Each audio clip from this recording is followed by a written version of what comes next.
এয়া মঞ্চত মুনুকন গগৈ ধেমাজি।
পৰিৱেশন শৈলী ভাল পাইছোঁ তোমাৰ সংগী বিহুসকলৰ ছাপোৰ্টটো তোমাৰ পৰা খুব আছে খালি আমি বিহুৰ লগতে জড়িত দুই এটা কথা তোমালোকৰ পৰা জানিব বিচাৰোঁ আজি তুমি বিহুখন মাৰোঁতে কিমান প্ৰকাৰৰ বিহু নাম পৰিৱেশন কৰিলে জোৰা নাম গগনা নাম খৰ নাম টকা নাম আৰু লাষ্টত এফাকে যোজনা কোৱা হৈছে শেষৰ যোজনা নাম লোৱা হৈছে ফকৰা নাম লৈ তুমি ফকৰা নাম বুলি ক'ব বিচাৰিছা নেকি মানে ফকৰা নাম গাইছা তুমি আচলতে আমি বিহু নামবোৰক কিবা প্ৰকাৰে ভাগ কৰিব পাৰোঁ পাৰিছা ক'ব আৰু এটা কথা সুধিবলৈ মন গৈছে বিহু বুলি ক'লে আমাৰ খুব ভাল লাগে হয় নহয় বিহু অহাৰ লগে লগে মনটো ভাল লাগে প্ৰতিগৰাকী বিহুৱতী নিজৰ চেনাই ধন ঘৰলৈ আহিব বুলি বিভিন্ন প্ৰকাৰে যো-জা কৰে মানে জলপান বনাই পিঠা বনাই বিভিন্ন ধৰণৰ মই তোমাৰ পৰা এটা কথা জানিবলৈ বিচাৰিছোঁ আমি বিহুৰ বতৰত আমি চেনাইলৈ বুলিয়েই হওক বা আমি অভ্যাগতসকললৈ বুলিয়েই হওক যিমানবোৰ জলপান বনাওঁ তাৰ ভিতৰত তুমি কমেও 5বিধ 6বিধমান জলপানৰ নাম ক'ব পাৰিবানে বিহুৰ বতৰত চিৰা ব্যৱহাৰ কৰা হয় চিৰা হয় কোমল চাউল হয় আৰু বৰা চাউলটো চেৰা দিও খাই আছে যে কোমল চাউলটো বা চেৰা দিয়াটো বেলেগ আৰু সান্দহ হৈছে পিঠা পিঠাৰ কথা কোৱা নাই মই জলপানৰ কথা কৈছোঁ নহয় ছাৰ পিঠাগুড়ি কথা কৈছোঁ পৰম্পৰাগতভাৱে বেলেগ বেলেগো হ'ব পাৰে কিন্তু আমাৰ ফালে পিঠাগুড়িটো কিন্তু জলপান হিচাপে ব্যৱহাৰ কৰা হয় বিহুত পৰিৱেশন কৰিবলৈ দিয়া হয় ন খোৱাবলৈ পিঠাগুড়ি দিয়া হয় কিন্তু এনেই যেতিয়া আমাৰ বিহুৰ সময়ত যেতিয়া আমাৰ মৃত্যুবোৰ সকাম কৰে যিহেতু মই আহোম ছোৱালী দেখি আহিছোঁ পৰম্পৰাগতভাৱে পিঠাগুড়িটো কিন্তু আমাৰ সকাম বিলাকত ব্যৱহাৰ কৰা হয় ঠায়ে ভেদে বেলেগ বেলেগ হ'ব পাৰে স্থানীয় বৈশিষ্ট্য থাকিব পাৰে তাৰ উপৰিও আমি সদতে কি বনাওঁ মুড়ি বনাওঁ আখৈ বনাওঁ হুৰুম বনাওঁ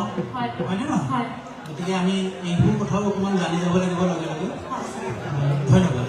বহুত বহুত ধন্যবাদ মই মোৰ দলটিৰ ফালৰ পৰা এই বিহু সন্মিলনসমূহ কৰ্মকৰ্তাৰ লগতে উপস্থিত ৰাইজ আৰু অসমৰ বিভিন্ন প্ৰান্তৰ পৰা অহা সন্মানীয় বিহুৰ দলসকললৈ শেহতীয়াকৈ ৰঙালী বিহুৰ শুভেচ্ছা জ্ঞাপন কৰিলোঁ